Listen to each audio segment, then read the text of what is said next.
Wine Fringe. All right, welcome back to Wine Fringe. I'm Jake Blottinger. I'm Jill Smedley. And we are here with Jenny McCloud, owner of Chrysalis Vineyards and intergalactic queen of Norton. Which is what this episode happens to be about. Right. So we're finally doing it. We're finally going to talk about Norton. We've talked about it forever. We've talked about it a lot. Norton is our day job, so we try not to talk about Norton. But we've been asked and begged, and there are other podcasts about Norton, but we're ground zero for Norton, and we're gonna do an episode with you, Jenny. Finally. Yeah. Well, cool. Thank you for talking with me, and we're talking about Norton. It's one of my favorite topics to talk about. I think it's your topic. So I know the story. Jill knows the story because she markets the story. But what's the story? There's a little bit of as time and centuries have passed, decades and decades have passed. There's some interpretations that, or because of a lack of information, there's sort of an assumptions or there's filling in the holes in the history. But basically, there's a fellow who had married into the Ambler family in Virginia. They were friends with the Marshalls, like Chief Justice, Marshall, and they were the gentry class. And Catherine Bush Norton, she married John Norton, and he passed away in 1799. And Catherine Bush Norton married Colonel John Ambler, and Daniel, as a child, went into the Ambler family. Interestingly, that's why when looking for portraits of Daniel Norton, the portrait that we have and that we hang in our tasting room, and I have a copy in the house, is from the Ambler family collection of portraits. Oh. And so, if you're looking for something Norton. So anyway, Daniel Norborn Norton, heads off to Philadelphia, where he is trained as a medical doctor, a physician. And he moves back to Richmond. There's a little street called Norton Street. It's like 2 blocks long. Yeah, that's cool. Cool. Yeah, it's really cool. It's named after Dan Norton, and that's where he had Magnolia Farm. Okay. And right now it's still in downtown Richmond, but at the time it was sort of suburban Richmond because it's, I don't know, mile away or something from the governor's mansion, Yeah, and it's right next to the sports complex. Yeah, Virginia Community University sports. Right across the street, basically. And the old maps of it show railroad tracks and stuff going. It's really fascinating history. But anyway, he didn't really like doctoring too much, and he was much, much more interested in playing with plants and hybridizing. This was a period of time when the country didn't particularly rely on the experts. There were a lot of lay people, intelligent general folks that were interested in the sciences, and in this case it was to create hybrids to beautify the new country.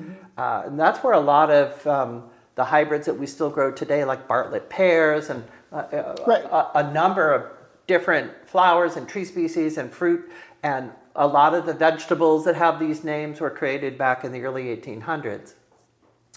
So he began growing grapes and hybridizing grapes. And we're not exactly sure what Norton is. It is most likely, it's classified as a native species, Vitis aestivalis or estivalis. It's the Latin term would be pronounced aestivalis. And Daniel Norton said it was a cross between Vitis aestivalis and Miller's Burgundy. And Miller's Burgundy, it was the common name for Pinot Meunier.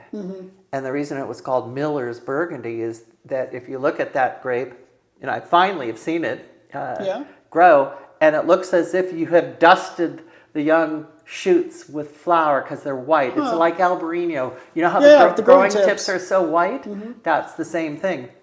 That kind of makes sense because if you've ever been around Pinot Noir and smelled it fermenting, it's not unlike Norton. There definitely is a Pinot kind of character to Norton because Norton has a lot of the chemical that makes the grapey aroma, and so does Pinot Noir, has a lot of methyl anthranilate.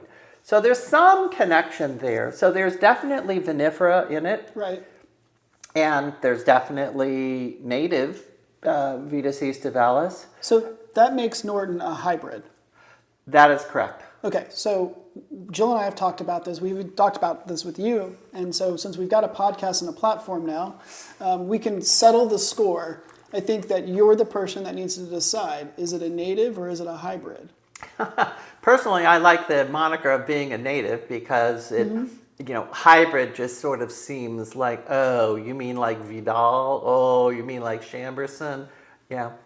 So, but to be technically accurate, it isn't exactly Vitis aestivalis. So if it's not Vitis aestivalis and it's not Pinot Meunier it's a hybrid. It's a hybrid. So would it be incorrect to say a native hybrid?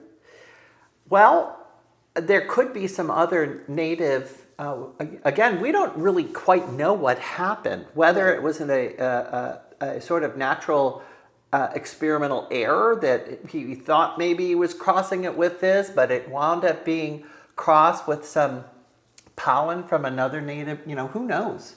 We really don't know. He also had commented that it was this bland grape, right? Which is from Colonel Bland. The grape wasn't bland, I don't suppose. I don't know. Right? we don't know because it's extinct. So that has been a problem in trying to do a genetic family history of what the heck the Norton grapevine is. Right. So, okay, well, before we dive into that, because I know that's something that we should talk about, Thomas Jefferson was involved as well, right? Not exactly. Thomas Jefferson, he passed away in 1826 or 1825, 1826 on July 4th. Yeah, the same day that John Adams died. That was pretty weird. I had done some research and had contacted Princeton University was doing Thomas Jefferson papers. They were transcribing all of his letters, which he had that little mechanism where he could copy letters. It was pretty cool, dude. And I contacted them, and the gal who was in charge of the program said, geez, no, there's no record of Daniel Norton corresponding with Thomas Jefferson. And that was at the same time, right? So if Jefferson was living in Monticello up until in the early 1820s, stone's throw away practically over in Richmond, Daniel Norton. And then she said, well, did you check the garden book? What? What's that? Yeah. He goes, oh yeah, he kept an incredibly complete record of all of the plants that had been received at Monticello and where they were planted and stuff. And then I contacted Monticello, and they confirmed, oh yeah, there were cuttings received from Dr. D. Norton sent to Monticello, but they were not sent to Thomas Jefferson. They were sent to Thomas Jefferson Randolph, Jefferson's grandson, who was running Monticello in Jefferson's senior years. So yes, so in a way, Norton grapevines made it to Monticello, but I don't know what happened after that. That's so cool. I always thought that Jefferson kind of was advocating. He was trying to find a grape that we could grow in America that would make non-foxy wine, and that he got into cahoots with Dr. Norton. No, that's just not true. And the thing is I think that Norton, Daniel Norton, so much time had passed by with Thomas Jefferson trying to grow vinifera grapes Right. and failing, that was one of the reasons that Norton was busied himself in propagating hybrids and trying to find a grape. There were so many grape varieties in America. You know, Leif Erikson called it Vineland. That's what he called. The guy who really discovered North America called it Vineland. Interesting. Yeah. Interesting. And so I think that the failures that had been experienced with Jefferson in trying to grow the European grape is one of the impetuses that led Norton to, wait a minute, we have so many grapes growing around. Let's see if we can't do something with a native grape and produce a high quality red table wine. Right. Okay. Well, And that makes that's, more I sense. think, voila, it's Norton. That's what happened.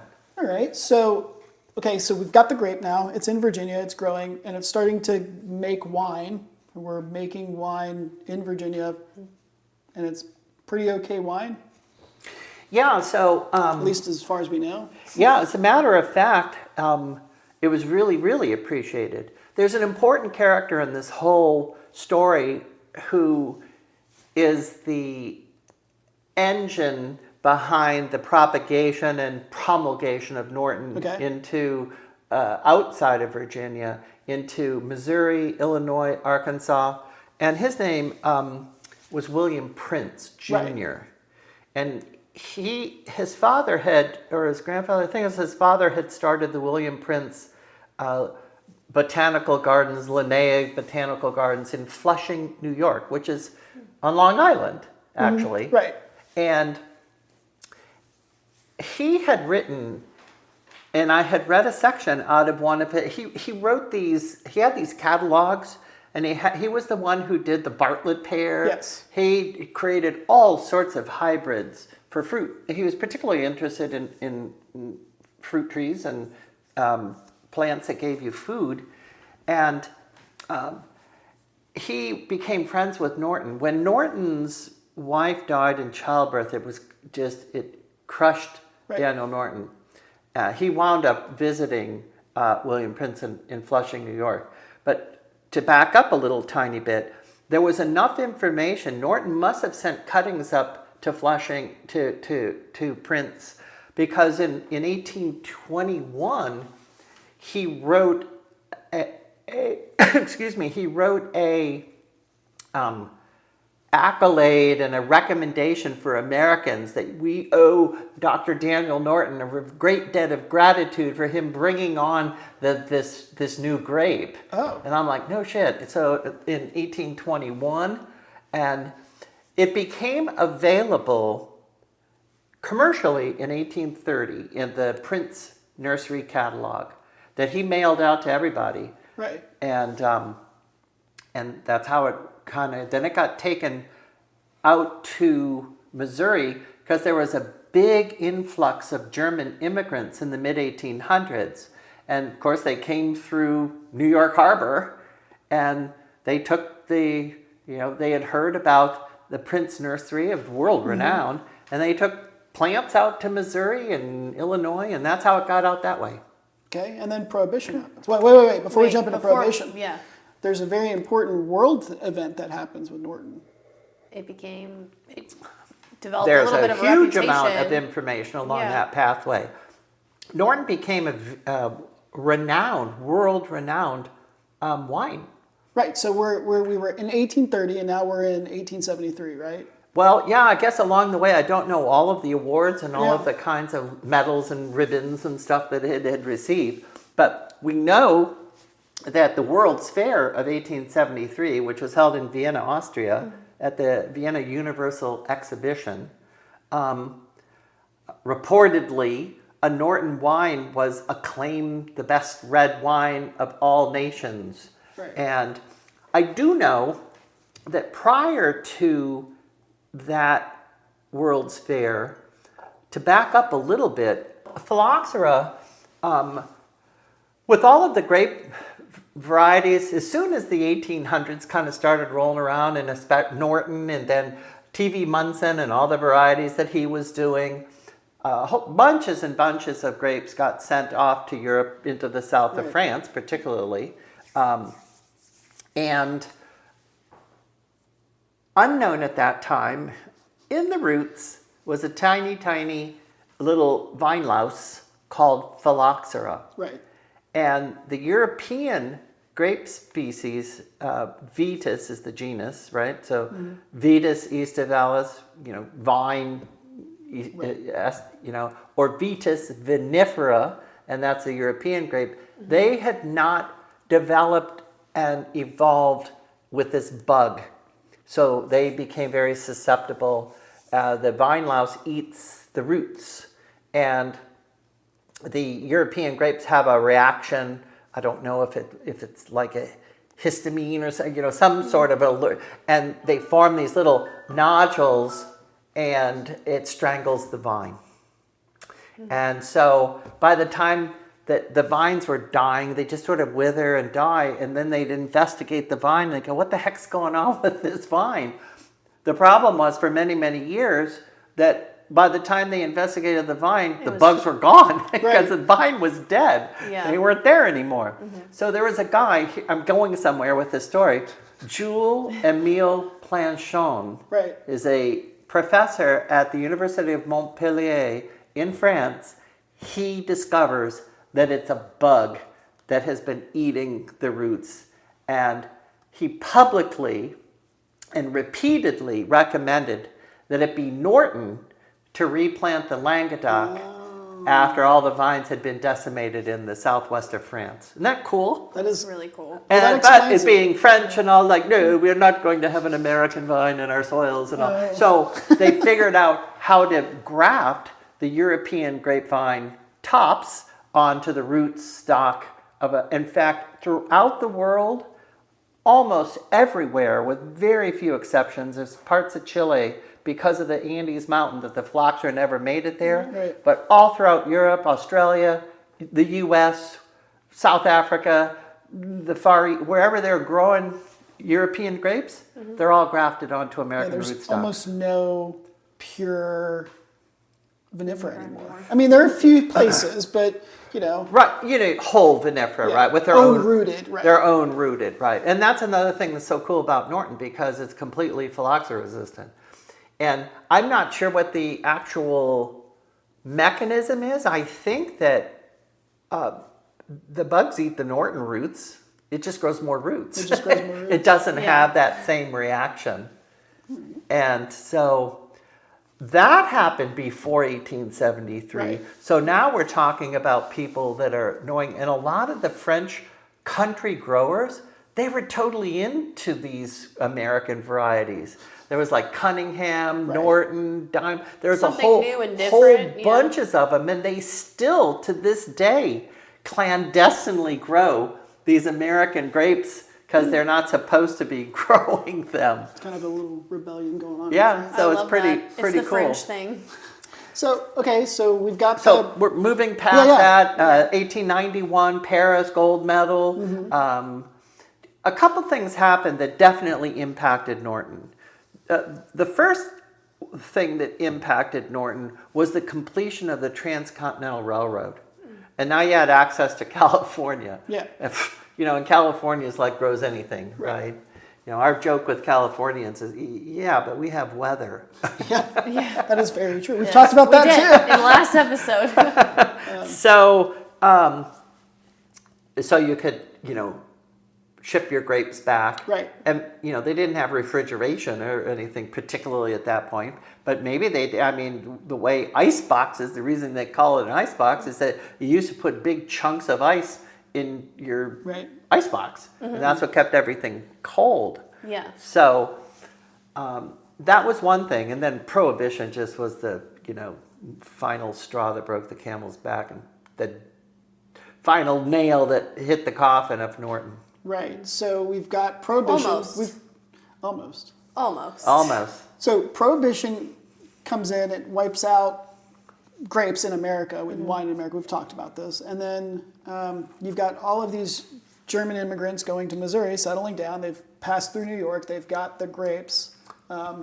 they've got Norton and other fruiting things, and they're planting them in Missouri, and they're just moving on with their life. Prohibition happens, and I believe that they started ripping out, hatchet and barrels and chopping it all down. Carrie Nation. Yeah, Carrie Nations, thank you. And her anti-saloon league. Yeah. She was nuts.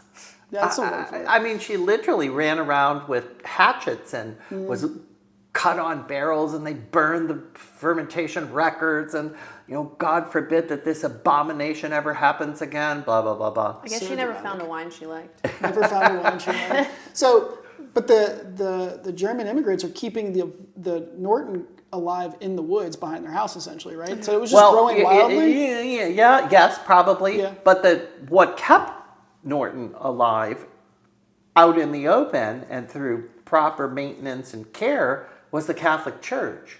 A lot of these Germans were immigrants. My family on my mom's side came into Missouri in the mid-1800s. Right. Gosh, I have a cool little story, just real quick. Okay. Yeah, go for it. Story. Go for it. So one of my kids, Dustin, was out doing architectural college training at University of Boulder, and I went to pick him up, and his younger brother, another one of my sons, Kevin, had gone out and was living with him. So we're tooling back across the country, and I thought, I think I want to stop in Westphalia, Missouri, because my mom would say throughout all of our childhood that, oh yeah, the family's from Westphalia.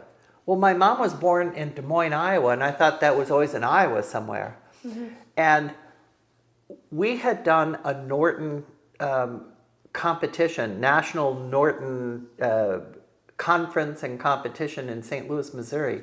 And the judges were stingy. They only gave 6 gold medals away to about, 70 or 80 wines submitted. And we took 2 of the 6. Wow. One of the other gold medals was Westphalia Vineyards. And I had made the point of calling all of the gold medal winners to congratulate them. I had tasted their wines, just well done. And I told them the story. I said, my mom says we're from Westphalia, but she was from Iowa. He goes, well, what's her name? Bode, B-O-D-E.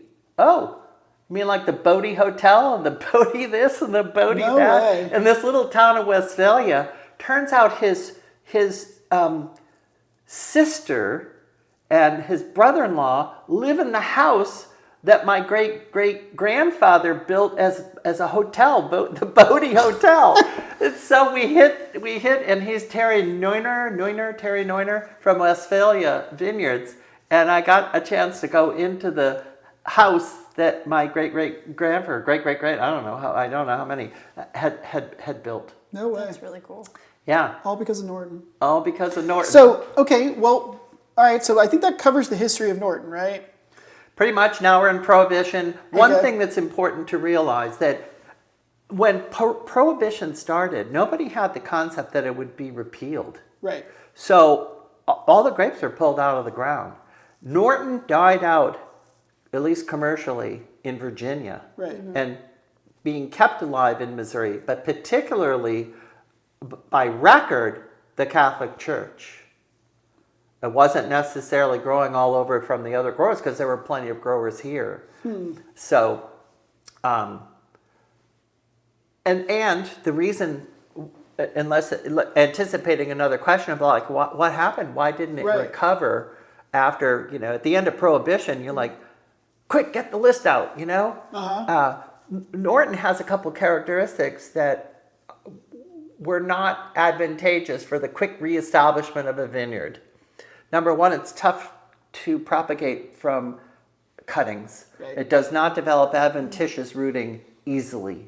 We are a commercial nursery, and we figured it out, but it took us some years, and we still generally don't get more than about 75 or 80% I'd say take. 70% is what I would Yeah. confidently say. And the other thing that is perhaps even more significant is it really does take about an extra year. Norton is a slower starter to get going to produce fruit. So you can imagine at the end of Prohibition, quick, Jake, get the list out. We need wine now. Yeah, Norton, tough to start, slow to grow. Next. Well, I mean, it's funny because I often forget about that. I'm like, okay, we've got Norton vines, cool. And then I look at our 40 acres of Norton and I'm like, Jesus Christ, it's almost harvest time. It's growing so fast. It's out-competing everything growing, and it's always growing. It grows like a weed.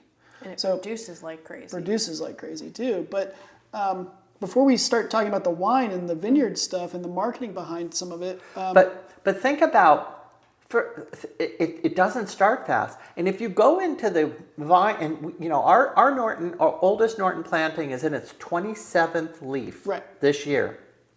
And you look at the trunks, and they look like a vinifera that's maybe in its 5th year. yeah.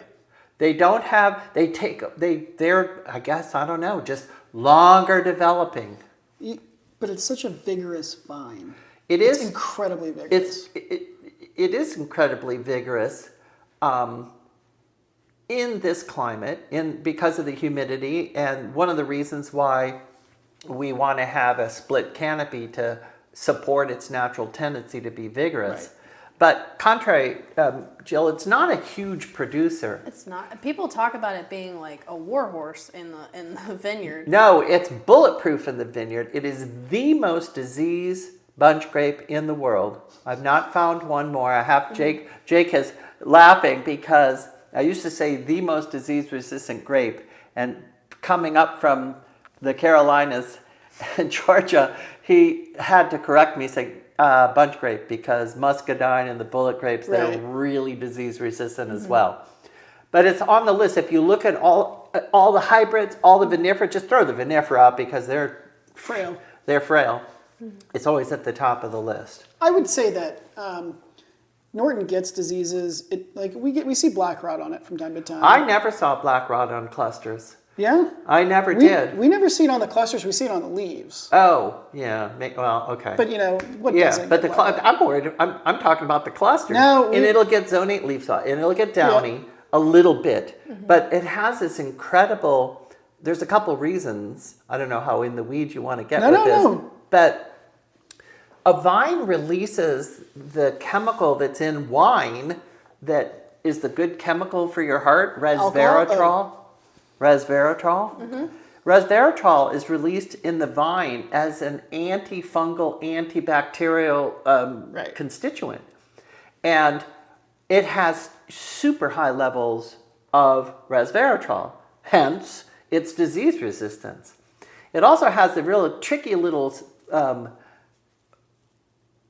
tricky trick. It has this really interesting trick of whenever it gets a spot of fungus on a leaf, it'll create a ring of dead tissue, of necrotic tissue around the spot of fungus, and the fungus can't spread.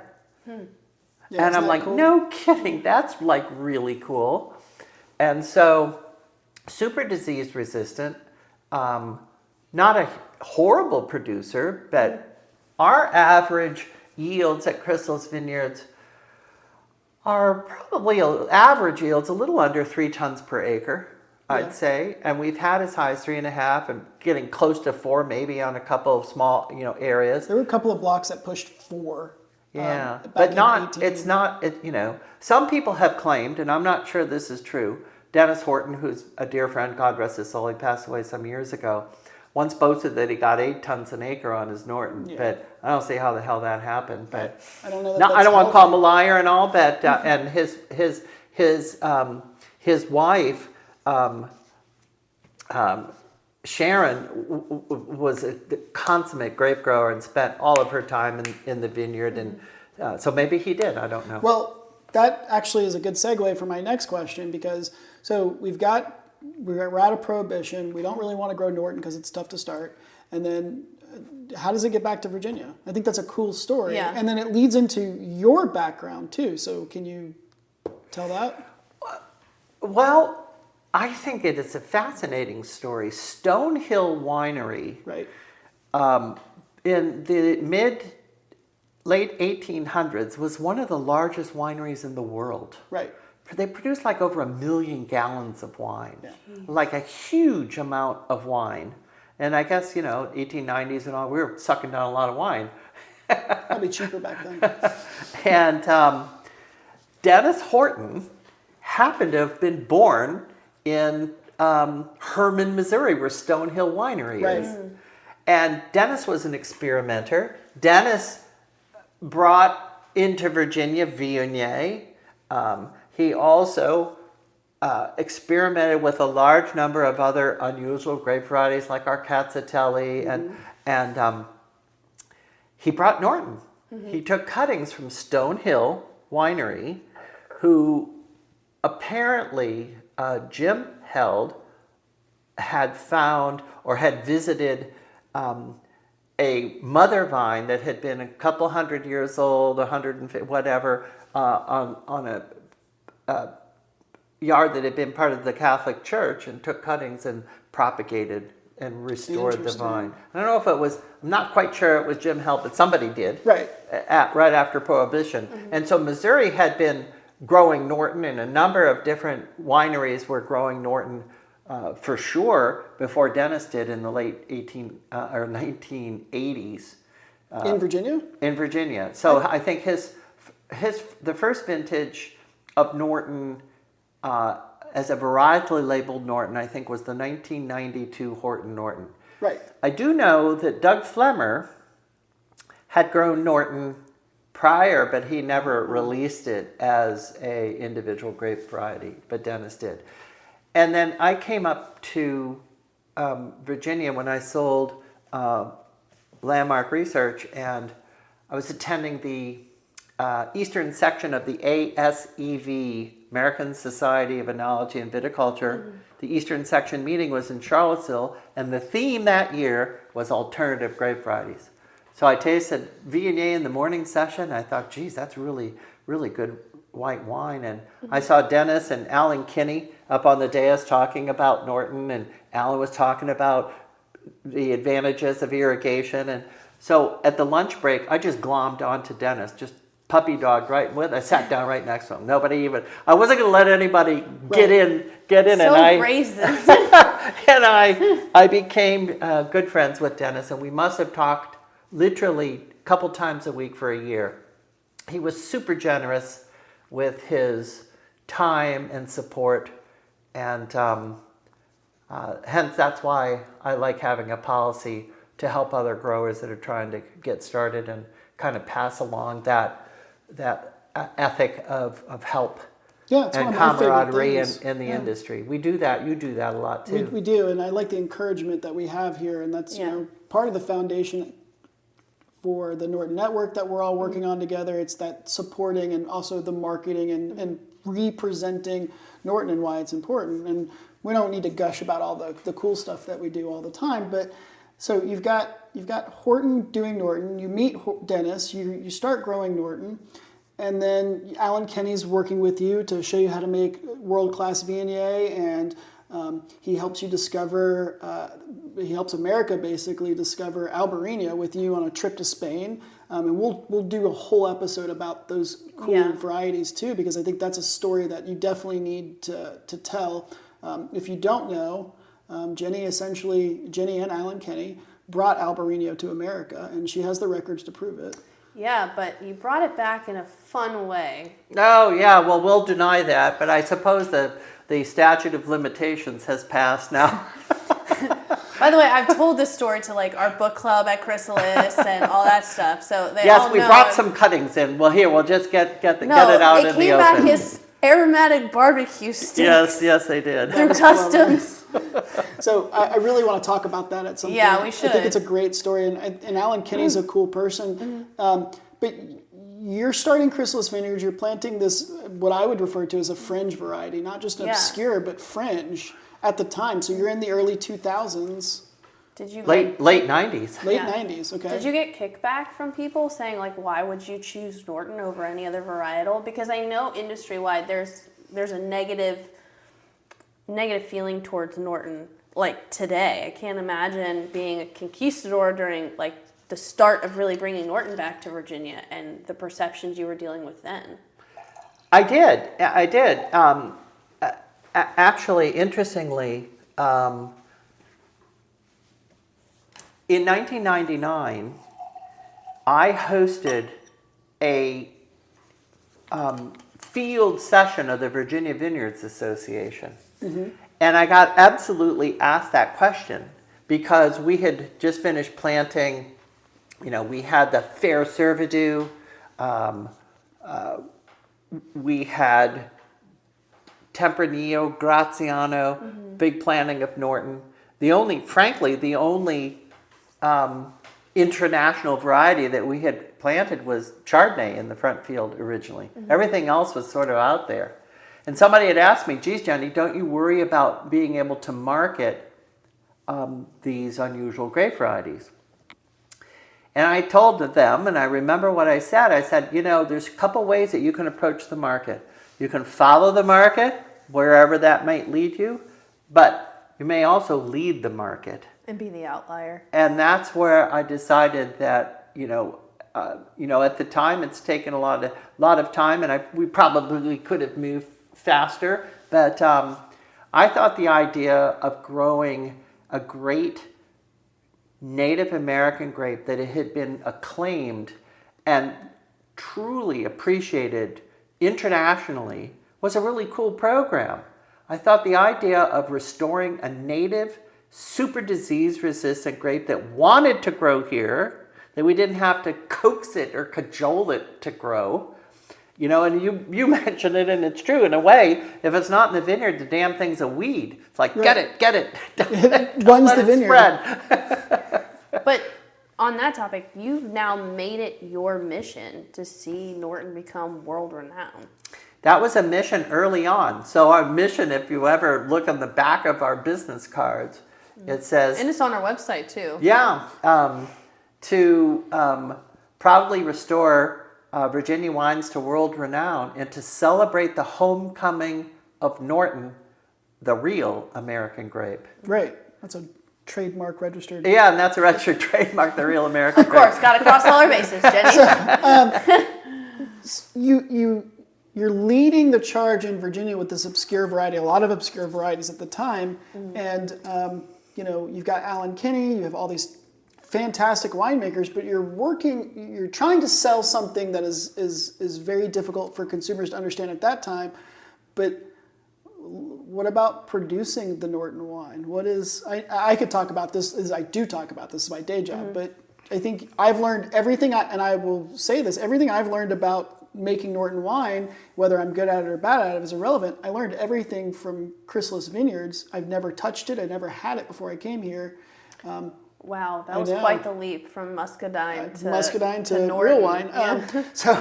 But I learned it all from Chrysalis, and I have all the winemaker's notes and stuff. But the most knowledge I gain from it comes from conversations and our tastings every week, and things like that. But I don't want to pretend like I'm the expert. If you weren't here, maybe I would be. But let's talk about. Well, you're certainly an expert. I mean, there's certainly your interaction with it on a day-to-day basis, year after year and vintage after vintage, surpasses my direct experience with it. The advantage that I have is that I was sort of blazing trails, and I was really remembering what the hell was significant. Right. And even early on, when I engaged Alan as a consultant, I go, yeah, I'm going to grow grapes. I'm like, well, I was thinking, geez, I don't want to retire. I was 40 years old, 41 years old. And I'm like, no, that's 40.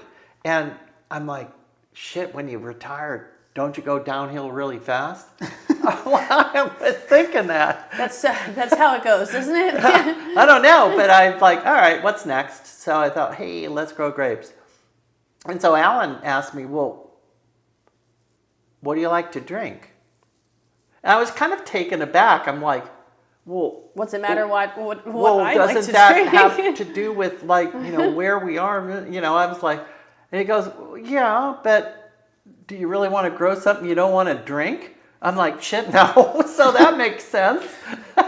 And so I told him, I said, well, I collect classified growth Bordeaux's. I really like Bordeaux's. If I can get my hands on good Burgundy, that too, but it's so hard to get good Burgundies because you don't know. You buy something, it can be expensive and not very good.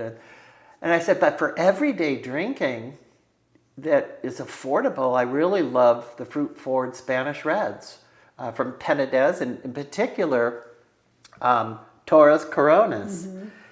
interestingly, as time has passed on, the guy who turned me on to Torres Coronas has wound up becoming a pretty important wine person. Chip Cassidy from Miami, foremost Sunset Liquors on Galloway and I think it was Bird Road in Galloway out west in Miami. I went into the store and he was really helpful, and I bought a lot of, God knows how many cases of Torres Coronas. But anyway, I digress. So we went to Spain. That's what got us to Spain. Right. Was the fact that I like Spanish. And I had never heard of Albarino, as a matter of fact. But I think one of the reasons at that time, right, and it was Alan, you're right, who introduced me. So we really owe Alan. I did it. I paid for it. Of course, somebody had to. But he introduced it to me, so that was excellent. But anyway, I think it's one of the reasons I really fell in love with Norton, because Norton has that wonderful fruit-forward character. It's very fruit-forward. One of the problems was, back onto your question, in knowledge about Norton, one of the first things that I recognized is that, and this still can be a problem today with a lot of Nortons, is it's incredibly densely colored, great aromatics. You're just expecting to have this fruit bomb in your mouth, and you get it in your mouth, and many of them have this sort of thinness or hollowness in the mid-palate. It belies the aromatics, the color, and you go, and it can leave a bit of a disjointed consideration about Norton, a little bit of a disappointment when you get it on the palate. Right. And so because it had this sort of hole in the mid-palate, which partly can be because its tannin structure is different than Vitis vinifera, Alan, that's the reason we grow Nebbiolo, Petit Verdot, and Tannat, because those are three particularly tannic varieties. And we had originally planted those to be the mid-palate lifter blender into our Norton. And to this day, in our Loxley Reserve, and the wine that we're drinking right now, has Petit Verdot and Tannat. Right. Well, we should pause there and talk about the wine we're drinking right now. So this isn't available on the shelf. This is something that Jenny and I were working on last Thursday. Yep. We did a trial of Loxley Reserve 2023, which is our flagship red here at Chrysalis Vineyards. And it's 80% Norton, and then 15% Tannat and 5% Petit Verdot, which ironically, I was looking at some old tasting notes, and the 2013 Loxley Reserve was the same blend. Oh, is that right? Isn't that crazy? Well, each year we just sort of, Depends on what comes in. assess each element and, play around with some trials until we get it just right. And we've been working on this wine off and on, and that's something like Jenny and I meet every Tuesday and Thursday, and we taste wines, and we shoot the shit and eat crackers and cheese and snacks and talk about business and work, but we taste a lot of wine, and that's my favorite part of the job. I think there's something really unique to you guys, honestly, because when I came here, you're like, do you want to come to a blending session? I'm like, what is that? Don't you just do it in the cellar and then you're just like, here's the finished product? No, you actually come in, you say, here are my 3 recommendations or my 4, and Jenny reviews them all, and it's a collaborative discussion, and I love sitting. And we in don't on do it those. in the cellar. We do it in my kitchen. You do it in your kitchen, and I love that too, because you said something really impactful to me, is that you want to taste wine where your consumers are going to have it at home. Oh yeah, that's a good point. I always forget about that until someone Yeah, says well, that. the saving is I want to taste and assess wines where I'm drinking them. Yeah, I don't want where all of the consumer. aromas and the sensory inputs are all flatline based to me. Yeah. So I don't want to be in the cellar and have the smell of some fuel from the boiler, or maybe there's been some sulfur additions or something, and I'm really I don't want to be in an environment where the aromatics and things are different from your variable. taste. Yeah. Right. I want something that's stable. Because a lot of people will mention, and I've seen this on other wineries' pages, not specifically ours, on their review. It's like, well, I loved this wine when I had it in the winery, but then I got home and it tasted completely different. And I had heard that at other wineries I had worked at. And here, I don't notice that same commentary. And I think a lot of that comes from the intentional like tasting here and knowing what it tastes like outside of It the probably winery. I or would like to cellar. think so, but it's probably mostly because Well, just- they were drunk. It's marketing, Jenny. So we're tasting the 2023 Loxley Reserve. We've been working on this. Don't tell them the secret. Jenny and I have been working on this since the beginning of 2024. It'll go into bottle in a few weeks. It's 30% French oak, and then the 80% Norton is actually a blend of different Norton styles. And you were starting to allude to this, and this is a very delicious wine. I think we've done a great job with it. We make 9 different Norton wines. And everybody listening right now is going, you do what? Yeah. And a lot of people in the industry go, oh my God, you guys are crazy. But we make 9 different SKUs of Norton, but we have 6 different styles of Norton. And This is an incredibly versatile grape. yeah, I mean, we can make a wine that is a juicy, fruity, deeply colored rosé, which is our Butterfly Rouge. Easiest wine in the world practically to make. It It's is. just whole cluster press it. It's already dark. wait, hold on. Before you move on to the topic, let's settle this. This is our fringe fact for the day. Ooh. I know the answer, but I want Jenny to. I love you the have to crazy decide eye that's the answer. happening right now. Is Norton? Let's bring this to Wikipedia Is too. Norton- Is Norton a Teinturier grape? Absolutely not. There you heard it. Thank It's true. goodness. Okay, In so I have to fact, correct I someone. was the one, and also with the Tannat grape, that corrected on Wikipedia, and my receipts were, I have the world's largest planting of this grape. I know what the hell it looks like. 40 acres. Yeah, and I also grow Tannat. Neither of those grapes are Teinturier grapes. Right. They have green flesh. The color does not come from the juice. It comes from the intensity of the color in the skins. The Right. anthocyanin is in the skins. So it's not a Teinturier grape.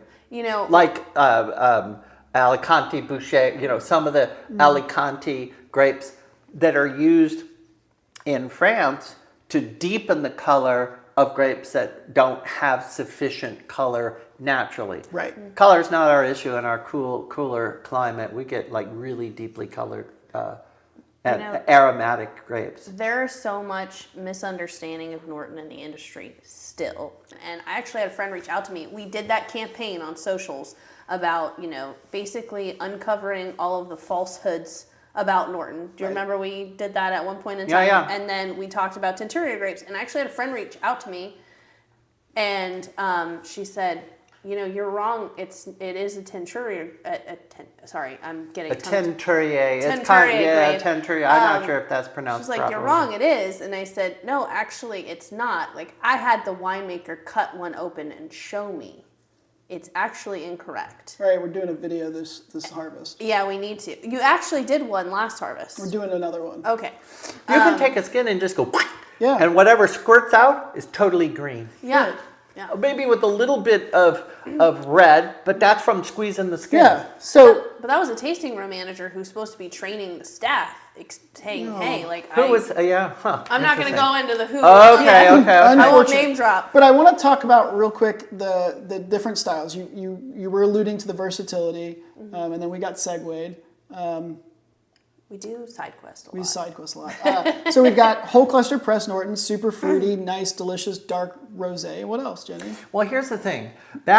We had a bad event in the vineyard that had a silver lining, a blessing in disguise. We had a killing frost in 2003, an early fall frost, and it took all the leaves on October 2nd, and the fruit was not ripe. We're like, holy smokes, what are we going to do? We wound up kind of having to chemically adjust the acid with some chalk, calcium carbonate, just a base that we could have knocked out some of the acid. It's a little more involved than that, but for expediency's sake, here's what happened. I realized that we were growing these tannic varieties to pump up the mid-palate. And I realized that when we were able to reduce the acid, it automatically brought up the mid-palate and the Right. weight and the richness and allure and viscousness of the wine. And I'm like, holy smokes. So that begat a program year after year after year of how do we now naturally try to reduce the malic acid in the Norton. I don't want to use chemicals. We had to, and it's not a big deal. It's just it's calcium, but it's still manipulative, and we didn't want to do that. That led to a real involved search of how do you deal with it in the vineyard. Keep it green. Let that fruit get exposed to the sun. Make sure it's super ripe. That's number one. Number two, get it into the cellar and try to remove some of the seeds that maybe have some of that acid, and consequently, we do a modified delistage to try to remove some of the seeds. We came across a suggestion by Mark Bunter, winemaker, in 2005. There's a process called carbonic maceration that will naturally reduce some of the malic acid through enzymatic action, and that is actually became the foundation of our Barrel Select Norton. Right. And so then we had Alan came back in 2010, Kinney, to make wine, and he had just been making Pinots over in Oregon, and he said, Jenny, I've been thinking about this. Norton is your flagship variety, but because it's so bulletproof in the vineyard, there's sort of a consideration that it's just bulletproof.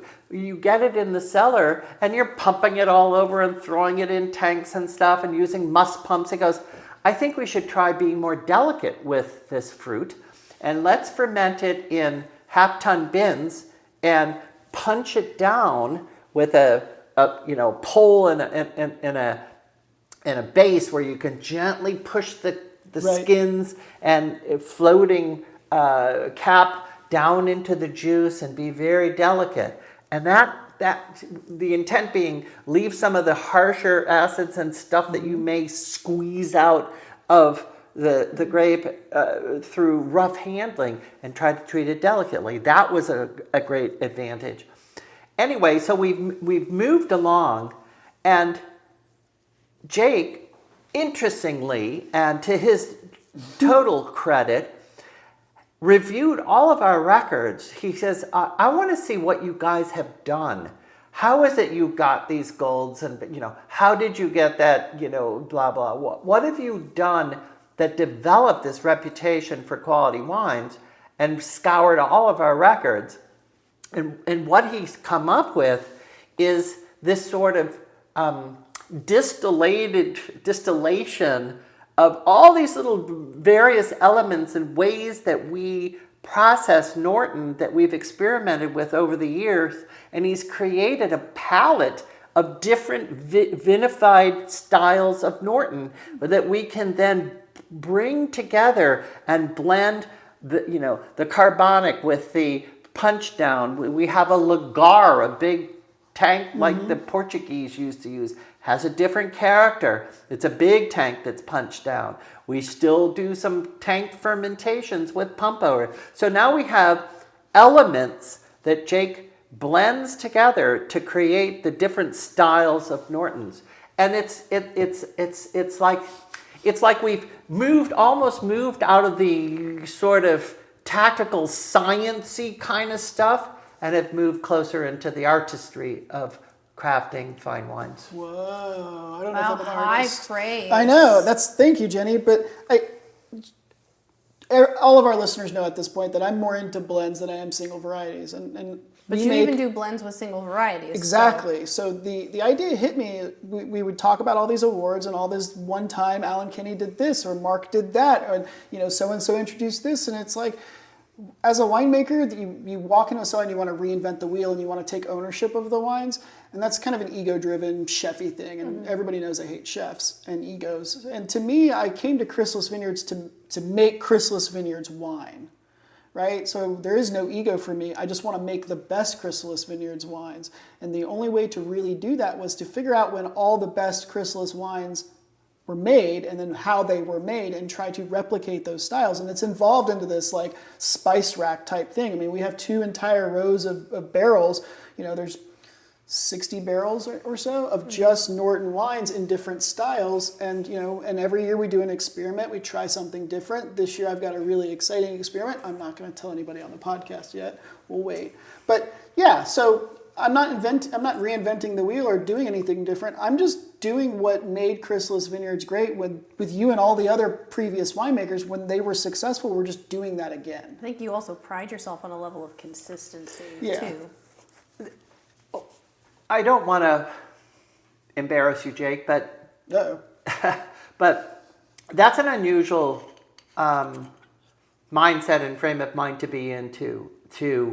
And I just want to publicly appreciate that, because we've all had a hand in the development of how do we deal with our wines at Chrysalis Vineyards, and to set aside the ego.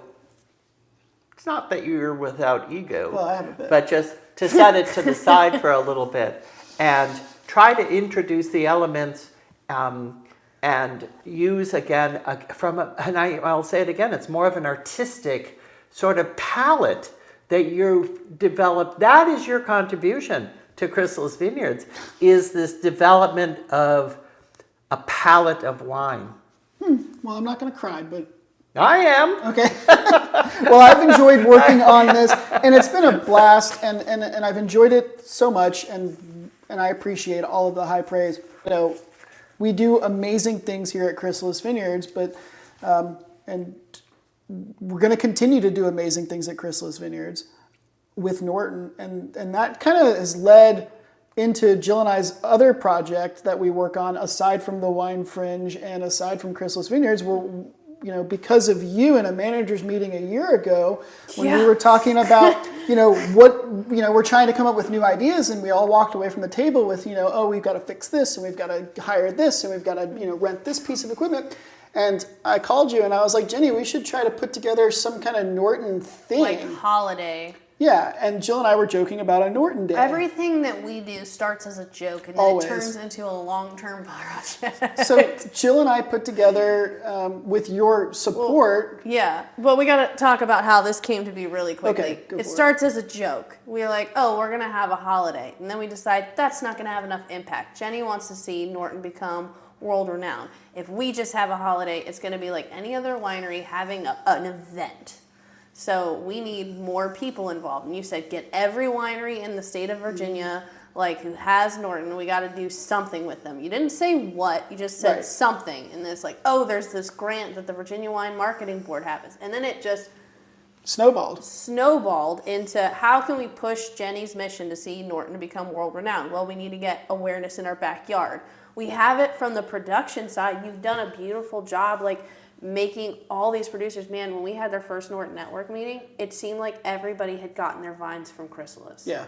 And that's the the standard. That was part of the mission. That was part of the mission. So you started at, for lack of better words, and I don't think there is better ones, ground level. Mm-hmm. And now we're at the point where it's like, let's get the general consumers, not just in our tasting rooms, but involved in these bigger events. And so we made a Norton wine tour, and we made the Norton Network. And but the whole concept was, okay, Jenny's created this 27 years, whatever it is, mission of restoring Norton, but we got to go into the backyard. There are still consumers here in Virginia that have no idea about Norton. I have an idea on this. Ambassadors of goodwill for Norton, no matter where they are. We're always looking for people to step up and help and do a little bit of something. Mm-hmm. Yeah, let's do it. Go talk Norton to your wine. We have influencers who are getting to be a part of this too. Yeah, we need, is that it? Influencers. Yeah. I always call them ambassadors of goodwill. Now they're called influencers, unfortunately. Yeah, so we I think ambassador sounds better than influencers. Because you feel like you're being influenced. You're influencing me. To me, it's so that always had a positive. negative. But an ambassador is one who comes and represents something in a good sense. And it says they have credentials. It's okay. To do so. Influencers is fine. Whatever the current term is, I'm okay. Just drink more Norton wine. No, but we've put together the Norton Network, and it's an advocates and producers group with we've got Chrysalis involved, Barrel Oak, Paradise Springs, Rappahannock Cellars, Horton, Arterra, Nokesville, Yeah. Piedmont Meadows. We've got like 26, 27 wineries, and then we've got advocates. And they're not always active at the same time, No, but yeah, we're starting this thing, and then last year we had a Norton Day, and everybody in the month of October had a Norton. well, it was the event. Norton wine tour. We did it differently than like a regular wine tour experience. Right. This was everybody had events, everybody had promotions, and they all had a poster, videos. There was so much more to it than just your standard wine experience. Yeah, and then that was the public facing side. The other, the technical side, the production side, and the marketing side of that was, bringing Jenny McCloud into the room, bringing John Delmar of Rappahannock and Jeremy over at Barrel Oak and Shannon Horton, Sharon Horton, bringing all the producers into a room and doing roundtables and discussing what we're doing and how, and it's really amazing. You can see the old guard of Virginia's Norton wines. They're just these very intricate, elegant Nortons, and then you have like the new younger producers that are making these softer, more approachable, drinkable right this second, but probably not necessarily going to age well. And now we're all having conversations about how to make better Norton wine and how to grow it and how to market it and how to create events around it. And we're seeing consumers respond to this. We got asked multiple times to do this Norton episode, and we were like, well, we probably shouldn't, but Jill and I could talk about Norton for days too. I mean, not just outside of work. Well, we you guys do. You guys do a blog, a Fringe, right? Yeah. And so, there couldn't be, in my estimation, a better life experience. And you're a winemaker, and you market wines. I mean, if you were just somebody who happened to like wines, there's a gazillions of those. So, it just seems appropriate. And how are you not going to want to talk about something that you're passionate about? Yeah, and I hate to be passionate about something all the time, like when I'm because it's my day job, and then I do it outside of work. And Jill and I lament about this all the time, but we're doing it because of your mission, and now we've got other producers here that are all kind of following this restore Norton back to greatness We're thing. seeing the traction with the consumers now too. And so this year for the tour, we're going to kick off the 2025 tour with the Norton Showcase on June 7th at Piedmont Meadows. And that's going to be, you're going to be there. We're doing a panel about the history of Norton, and consumers can talk to you, Todd Kleiman, John Delmar, Steve Monson. I don't think John's going to be able to attend. John's not going to be there. He's But traveling. you're going to be able to talk to the people behind The curtain. the bottle and the curtain. And I think that's probably the most important thing. And it seems like to me, and I'll call out the industry, the people working with Norton are very passionate about it, and they want to share it, and they want to do these events and engage with those consumers. And this is their vehicle to do it. And we're going to have food trucks and a tasting and vendors. And 12 wineries are going to 12 be wineries. there. Yep. And then after the showcase, we have miniature festivals throughout the summer. So that's going to take place from July through September. So we have, Nokesville is going to be a host site, Castanel. We have Chateau Maryland. There's a few others. We'll be there. Yeah, and of course, Chrysalis will be represented on site at a couple different those events. But we have, I believe, 5. I can't remember if it's 5 or 6 of those mini showcases. So you'll be able to see between 3 to 5 producers at each of those events. We're wrapping the season with the Judgment of Richmond, which is still kind of in development right now. We're working on it, but that will take place at the Museum of History and Culture, and there's going to be a wine competition component, and there's going to be a public consumer facing component, and then our artists for the Norton Wine Tour poster will be there as well.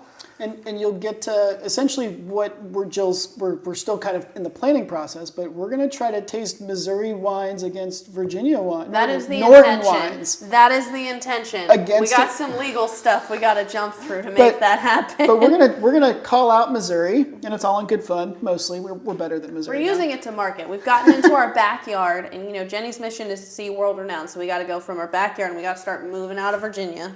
And so now we're kind of tagging Missouri. A friendly competition, Yeah. That's always fun. So we're gonna challenge Stonehill, and we're gonna challenge, we're gonna let consumers come in and see what's going on, see that judging process happen, and then you're gonna get to taste other Norton wines there. The museum is sponsoring this. They're helping us with this. Yeah. Shout out to Virginia Museum of History and Culture in Richmond. They're awesome. And Jeremiah Strunk for helping And us Jeremiah Strunk. get that Yeah. connection. What an appropriate organization to support. They were looking to beef out a lot of their documentation on things in the Virginia wine industry. And this was an opportunity to create a historical event at their Virginia Wine Festival. They very well may have historical documentation that we haven't uncovered, possibly. We should talk to them. We should talk to them. But what I was building to was that you started this mission 26, 27 years ago of doing Norton, and through a joke and some laughter, Jill and I have taken it to this level of like how do we promote it in our backyard to now how do we promote it nationally? Mm-hmm. And what's crazy to us, and which I think tells Jill and I and you, I'm sure, that we're doing the right thing by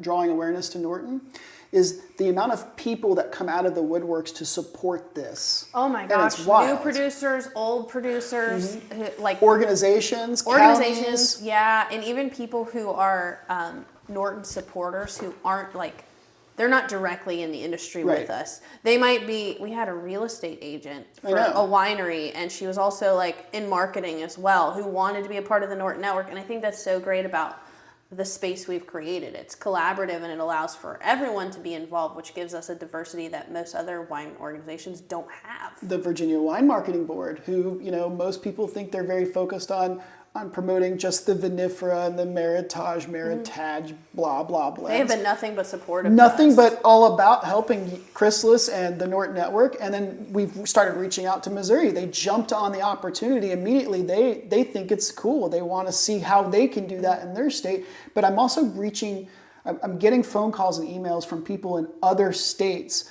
going, how do I get some Norton vines? Can you ship wine here? When is your event? Maybe I can time my trip to Virginia. Yeah, that's been going on. I didn't realize that. Jenny and I have been working with Brett Causey out in Arkansas, who's growing Norton, and he fell in love with Norton because he used to drive Norton motorcycles. And it's just this is the coolest thing about Norton, is that name, which I don't think is a very marketable name for a grape. I've said this many times, but people are attracted to something. It is what it is. It is what it is. But they're attracted to the grape, the mission that you've created for Chrysalis just Vineyards. thank God that it's not Gewürztraminer. Gewürztraminer. Yeah. I just call that the gangster wine because it's delicious. So, by the way, it was 30 years ago, this past January, that Alan and I went to Spain. Well, there you go. So I started this 30 years ago. Almost 31 years ago. And so in 30 years, I know that we all want everybody to be drinking Norton wine. I think that's the most important message to take away. Come June 7th, learn about Norton wine, drink more Norton wine. Come see Jenny. Meet Jenny McCloud. Read the book, The Wild Vine. I mean, there's all kinds of things they can do, but people have been slowly supporting Norton, and they're interested in Norton all across the country. And it's not a wine that's the only thing you want in your cellar, Sure. but it should be in everybody's cellar. Agreed. Mm-hmm. There should be some staple. Norton. I mean, do you really want to drink Cabernet Sauvignon forever until your end of your days? No. Variety is the spice of life. It's a very interesting grape with an incredibly interesting history, with incredible characteristics that make it unique and different. I remember Governor's